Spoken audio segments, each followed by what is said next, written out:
अहिल्यानगर जिल्ह्यातील संगमनेरमध्ये आमदारावर भ्याड हल्ला झाल्यानं संगमनेरमधील राजकीय वातावरण चांगलंच तापलंय। तर या घटनेबाबत पालकमंत्री राधाकृष्ण विखे पाटील यांनी संताप व्यक्त केला असून दोषींवर कठोर कारवाईचे आदेश देण्यात आलेत। संगमनेर तालुक्यातील एका सांस्कृतिक कार्यक्रमादरम्यान शिवसेना शिंदे गटाचे आमदार अमोल खताळ यांच्यावर हल्ला झालाय।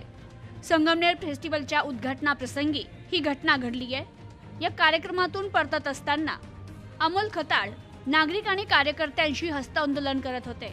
हस्तांदोलन करण्याच्या बहाण्याने एकानं खताळ यांच्या जवळ जात त्यांच्यावर हल्ला करण्याचा प्रयत्न केला। मात्र याच वेळी तेथे असलेल्या सुरक्षा रक्षक आणि कार्यकर्त्यांनी त्याला पकडून पोलिसांच्या ताब्यात दिलाय।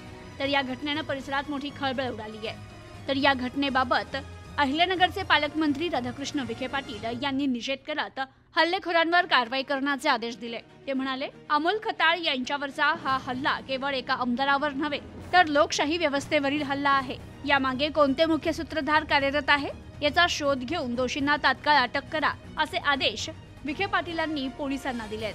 तर पालकमंत्री विखे पाटील यांनी विरोधकांना इशारा देत म्हटलंय, काहींना लोकशाही नको आहे, त्यांना ठोकशाहीच मान्य आहे। पण जर त्यांनी हा मार्ग निवडला तर महायुतीचे कार्यकर्तेही त्याच भाषेत त्यांना उत्तर द्यायला तयार आहे।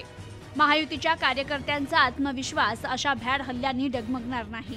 विरोधकांनी गैरसमज करून घेऊ नये, आम्ही शांत बसणार नाही असं देखील पालकमंत्री विखे पाटील म्हणाले। तर या घटनेनंतर शिवसेना शिंदे गटाचे कार्यकर्ते आक्रमक झाले असून संगमनेर शहरात मात्र संतापाचं वातावरण निर्माण झालंय। Bureau report, news today 24, Sangamner, Ahilyanagar.